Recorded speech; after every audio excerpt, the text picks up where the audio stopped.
Good morning, ladies and gentlemen. I'm Gary Kechanowski, President and Vice Chancellor of Memorial University, and I'm pleased to welcome you to our St. John's campus this wonderful Sunday morning. In particular, I would like to welcome Ms. Iris Pettin, Chair of Memorial University's Board of Regents, and other members of our Board of Regents, the Honorable Dr. Edward Roberts, former Lieutenant Governor of Newfoundland and Labrador and past Chair of our Board of Regents, Mr. Alan Hawkins, Mayor of Grand Falls, Windsor, members of our World War I steering and advisory committees, student leaders from our Memorial University of Newfoundland Student Union, MUNSU, and of course, many other community leaders and partners and university colleagues here. Welcome all of you, and thank you for joining us today as we launch World War 100, our first World War commemoration program. Throughout a long and proud history, Newfoundland and Labradorians have served in numerous theaters of war, and as we all know, many did not return. Whether in the defense of Canada in the War of 1812, or on the shores of Gallipoli and in the fields of Flanders in the First World War, men and women from this province have served on land, on sea, and in the air. During the years of the First World War, approximately 12,000 men and women would head overseas, and there's no question that the grim experience of those 4 years marked a watershed in the Dominion's history. After those dark days, the people of Newfoundland and Labrador founded Memorial University College in 1925 as a living memorial, which, to quote Newfoundland poet Robert Gear MacDonald, and I quote, would advance and foster progress in a world at peace. From this unique origin, the university has inherited a responsibility to remember and commemorate those who served and died. And we do so through reflective ceremonies on July 1st and November 11th, through our physical monuments and through what we teach and research and study. As part of our special responsibility and origin, our university embodies an aspiration of those who founded Memorial University College, the advancement of our society through education. The struggles of our forebears in the First World War, both in theater and at the home front, are an inspiration for us all to strive for excellence, to give back to society, and to make the world a better place to live. So we are a living legacy. Thus, on the eve of the 100th anniversary of the events that sparked the First World War, we come together to launch World War 100. And through this program, we will commemorate the Great War, but we will also celebrate the legacy of Memorial University by remembering key anniversaries. For example, we will remember the Royal Newfoundland Regiment's arrival at Gallipoli with a special ceremony in the fall of 2015. And at the same time, we will celebrate the 90th anniversary of the founding of the university as Memorial University College. We will celebrate the 50th anniversary of the medical school in 2017, and at the same time, we remember the life and accomplishments of Dr. Clooney McPherson, who served with the regiment and invented the gas mask. The St. John's Campus Memorial University has many physical monuments to the men and women who served. For example, the foyer of the Arts and Administration building features our memorial wall, where a copy of the Book of Remembrance, a registry of the Newfoundlanders who died in the First and Second World War, is on perpetual display. The Memorial Tower, standing tall in Veterans Memorial Court next to the University Center, honors those who have served, past and present. On our Marine Institute campus, we have a memorial to the Merchant Navy and Mariners, and on the West Coast Grenfell campus, we will soon have a memorial site with a sculpture of the original Danger Tree, that lone reference point on the battle-scarred ground near Beaumont Hamel in 1916. So I'm particularly pleased to announce that by 2019, we will have erected suitable memorials on all major Memorial University sites, including our Harlow campus in England and in the recently acquired Battery property. These new monuments will ensure that all branches and services are recognized, including the sailors of the Newfoundland Royal Navy Reserve, the Newfoundland Forestry Corps, the nurses of the Volunteer Aid Detachment, and of course the soldiers of the Royal Newfoundland Regiment. Ultimately, through our program, we hope to empower the entire university community, faculty, students, and staff to design their own commemorative projects. And to that end, we have established the Living Memorial Commemoration Fund, which will be described in more detail shortly by Dr. Luke Ashworth, Chair of the First World War Commemorations Steering Committee. The members of the Steering Committee have been busy meeting with the university community, and the response has been absolutely wonderful. To date, we have received more than 40 proposals from all sectors of the university community.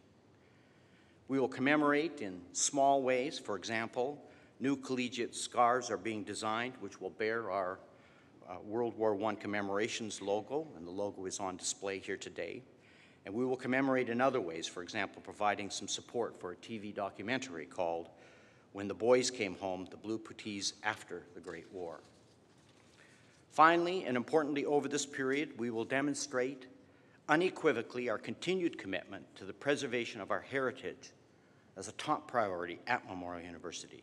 The university is home to a number of unique collections, and there is an ongoing need for renewal and development of new archival infrastructure to steward donations of rare or original content. The university, though still in the early planning stages, is committed to the renewal and design and construction of new facilities and infrastructure to house the diverse archives in Memorial's possessions. This is a significant commitment and an important commitment that needs to be done. The past and future of this Memorial University were shaped and will continue to be shaped by our special origin formed in the ashes of the First World War. And through that, we strengthen our unique relationship with and responsibility to the people of Newfoundland and Labrador. At this institution, we carry our responsibility as a living memorial with us every day as we work to make a difference. And I'm proud to be part of Memorial University, a university that remembers. And I'm now pleased to invite Dr. Luke Ashworth to provide a little bit more detail on what we can expect to see in the coming months. Dr. Ashworth.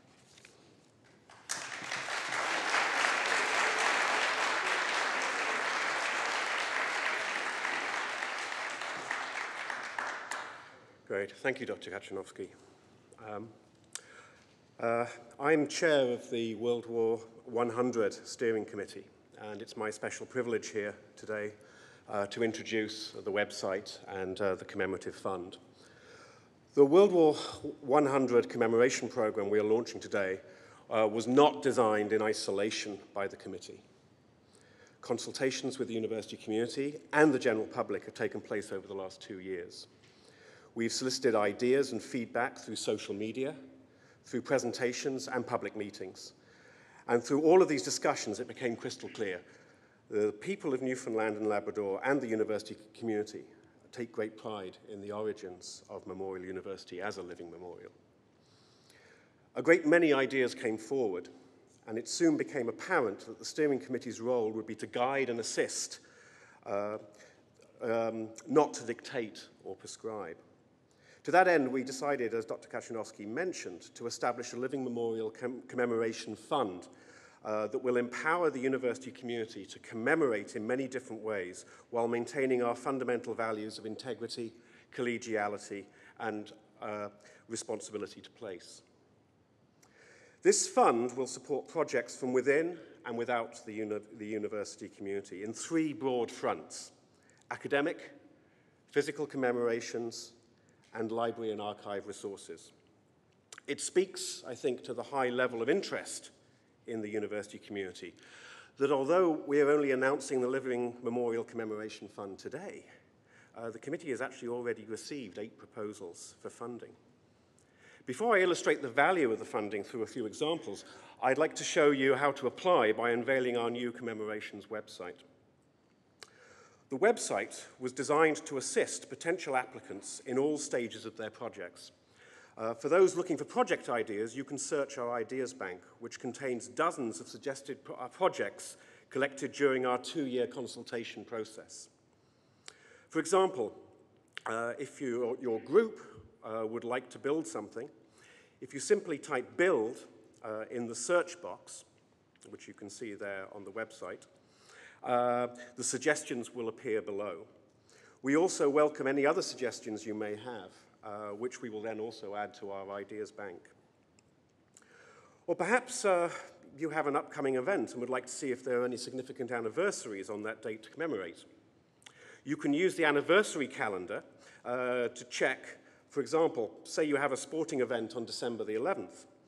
After scrolling ahead to December and selecting the 11th, you'll find that 100 years ago on that day, an unofficial truce was made between combatants on the Western Front, some of whom actually played soccer together.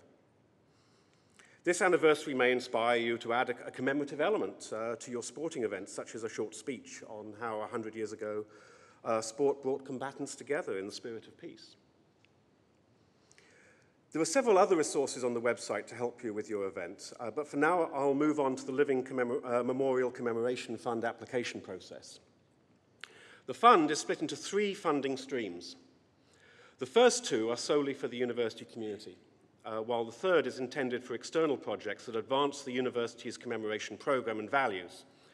Proposals for less than $2,500 can be submitted at any time, while there are specific submission deadlines for more costly projects. We have already received and approved a number of proposals.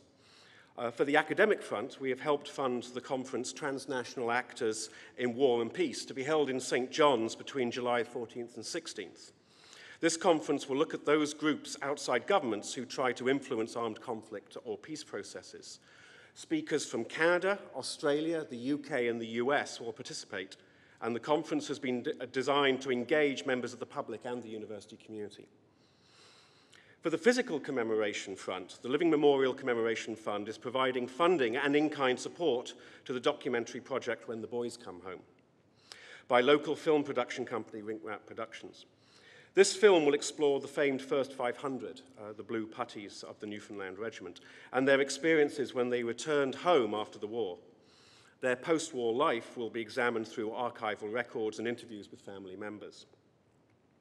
The third front, library and archive resources, is exemplified by the mapping work of Dave Mercer and others in the various divisions of the Queen Elizabeth II Library.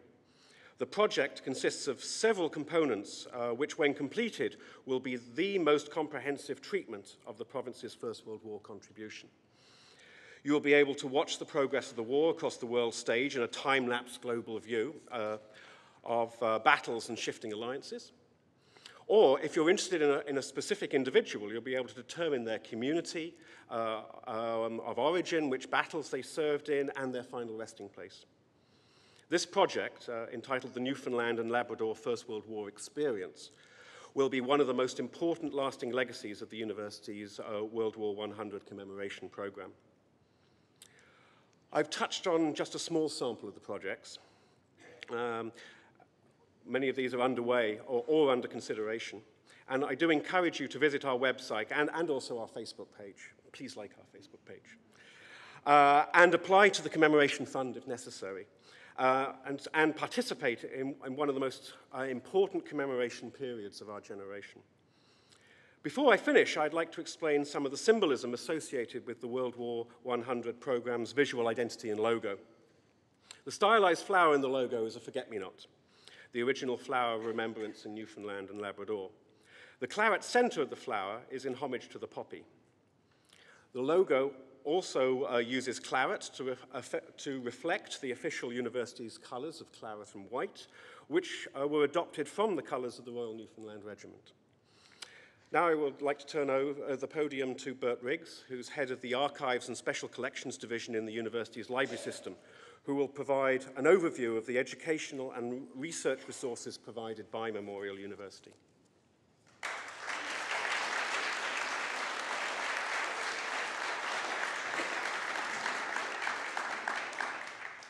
Thank you, Luke. As has already been mentioned, libraries, archives, and other resources is one of the three fronts of Memorial University's World 100 commemoration activities. We believe that it is vital for Memorial University as an institution of higher learning and research to place a spotlight on the wide variety of resources that are available in our libraries and archives, documenting Newfoundland and Labrador's involvement in World War I. These collections have been developed over many years as we work to ensure that there are resources documenting all facets of our history and culture that will attract and inform knowledge seekers, ranging from doctoral students and postdoctoral researchers who are often focused on very narrow topics or themes, to elementary and high school students engaged in local and regional heritage fairs or other school projects. For more than a decade, Memorial University Libraries has dedicated staff and financial resources to the Digital Archives Initiative, or DAI, which is mandated to make our educational resources available to the broadest possible spectrum of researchers. This commitment by our libraries is long-term and wide-ranging. A number of library staff members are working to make sure that our World War I materials are available electronically at this time of commemoration. Here are just a few examples of what we have done so far. They can be accessed through the DAI portal of the University Libraries website or through the Educational Resources portal of the World War 100 Commemorations Program website. From the Founders Archive at the Health Sciences Library, the Dr. Clooney McPherson notebooks have been digitized, including his personal account of his invention of the gas mask during World War I. From the Centre for Newfoundland Studies at the Queen Elizabeth II Library, we have digitized the full run of the Great War Veterans magazine, The Veteran, from its beginnings in 1920 to its final issue in 1949. These have also been indexed within the library's periodical article bibliography. From Archives and Special Collections at the Queen Elizabeth II Library, we have the Captain Charles Sidney Frost photograph album, which contains images of his friends and comrades in the Royal Newfoundland Regiment. We also have the Ruby Eyre photograph album and scrapbook, documenting her service as a member of the Voluntary Aid Detachment during World War I. And from the Maritime History Archive, the Haystack photograph album, which has images of men from that community, now resettled, who were members of the Royal Newfoundland Regiment and the Royal Naval Reserve. These are just a few of the library and archival resources that we have here at Memorial University. There are many others accessible through the DAI and through the World War 100 Commemorations website. One final example I want to leave you with this morning is the sonnet Inspiration by St. John's pharmacist and poet Robert Gear MacDonald, who wrote it in honor of the establishment of Memorial University College in 1925. It appeared in the Memorial University College and later Memorial University yearbook, The Cap and Gown, from 1936 to 1958, where it was usually in the front of the yearbook on a page adjacent to the list of Memorial's alumni war dead from World War II. It also appeared as the frontispiece in the college and university calendar during that period, reminding all who read it that the college and later the university was built as a living memorial to the Newfoundlanders and Labradorians who had fought and died in World War I. Inspiration.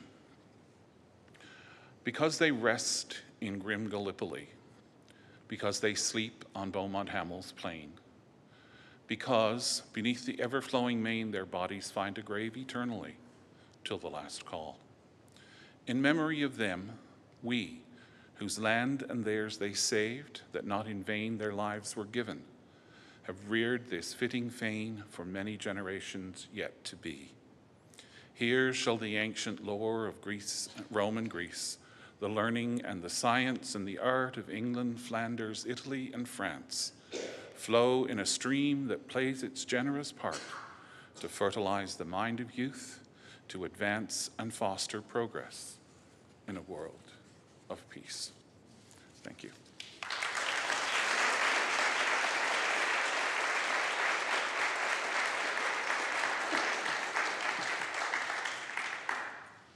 Thank you, Bert and Luke. Certainly wonderful things happening and significant plans for wonderful things to happen over the following 4 to 5 years. Before concluding, I would like to thank Corporal John Williams, the pianist who provided the wonderful music for us as we were coming in. Corporal Williams is with the Royal Newfoundland Regiment Band and is also a memorial alumnus. Thank you, sir.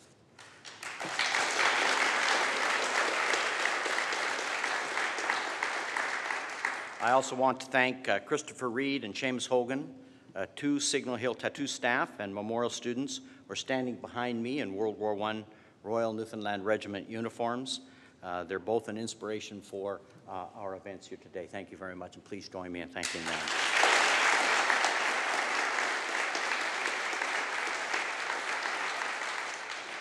Ladies and gentlemen, thank you all for coming and helping us launch our commemoration program.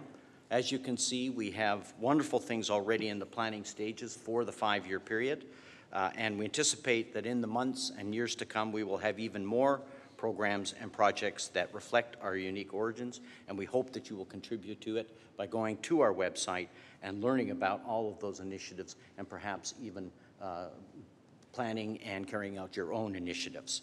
I now invite you to join us for the reception outside. Thank you very much.